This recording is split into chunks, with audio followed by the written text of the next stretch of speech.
If you ever wondered how to make your fried chicken sandwich sound more sophisticated, just replace a few letters here and there and call it Chicken Katsu Sando. To make it even fancier, we'll bake our own toast bread, but in order to sound fancy, we will call it shokupan. Let's start by making yet another fancy sounding thing called Yudane. Basically just flour mixed with boiling water, but if your flour is not a vegan, milk works too. Scalding part of the flour helps it absorb more liquid and stay soft and fluffy, or think of it as showing the rest of the flour what happens if it misbehaves. Cover and let it cool to room temperature. Then we mix everything except butter. And once combined, add butter and mix again. The reason we add butter at the end is because it prevents gluten structure development, so it's invited to the party only after everyone already had a good time.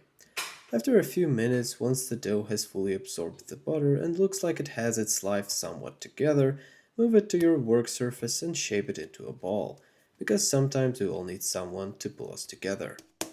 Cover the dough with plastic wrap and let it rest for 30 minutes. Then give it a quick fold to redistribute the yeast, because some cells think they're working harder than others, and we don't want a labor union forming in our dough. Slap it and then leave it for bulk fermentation for 60 to 90 minutes. When the time is up, come back, sprinkle the work surface with flour, and beat the shit out of the dough, as though you're a drunk dad coming home from a bar. Then divide it into equal pieces, ideally using a gravity force quantifier, also known as scales. Then roll them into roughly volume equals 4/3 pi r cubed, also known as balls, and let them rest for 900 seconds, also known as 15 minutes, so that they can think about their behavior. Next roll each into an oval, then back into a log. Truly a Sisyphean task, but at least our ends with the bread. Repeat for the rest of the dough.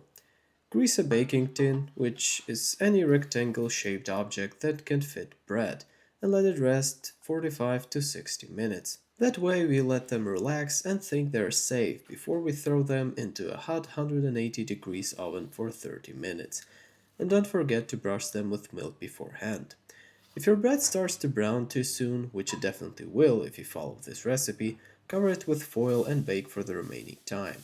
Once done, struggle to take it out of the oven, let it rest in the tin for 5 to 10 minutes, then remove and let it cool completely on a wire rack. You'll also need tonkatsu sauce. Simply throw ketchup, soy sauce, Worcestershire sauce, honey, mustard, vinegar, and some garlic in a pan and simmer gently for 3 minutes. Not a rocket science. Now the main guest, Mr. Chicken Katsu. Slice the chicken breast in half lengthwise. Then cut each piece almost all the way through from top to bottom, so it opens up flat. Apparently, it's called butterflying, though I'm not sure why, because neither it looks like a butterfly nor flies like one. However, who am I to judge? Anyway, cover them with plastic wrap and give it gentle beating, which has nothing personal to it, just business. Then pat dry to absorb the tears, sprinkle with a mixture of salt and sugar, ground pepper, and rub it in. Now toss them into flour first, then egg, then panko breadcrumbs, then hot oil, and not the other way around, at the same time trying not to fry your fingers.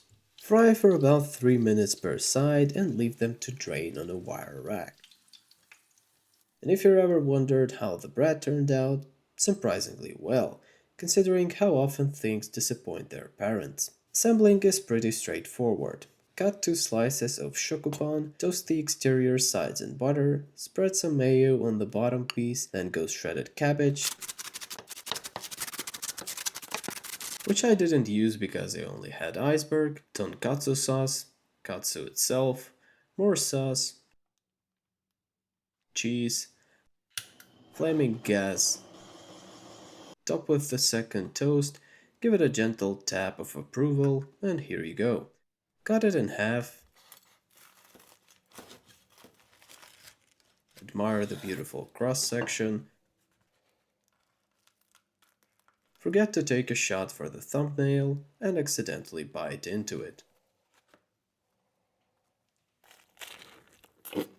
But Daniel, you might say, that's not authentic Chicken Katsu Sando. And you'd be right, but authenticity doesn't taste as good as melted cheese.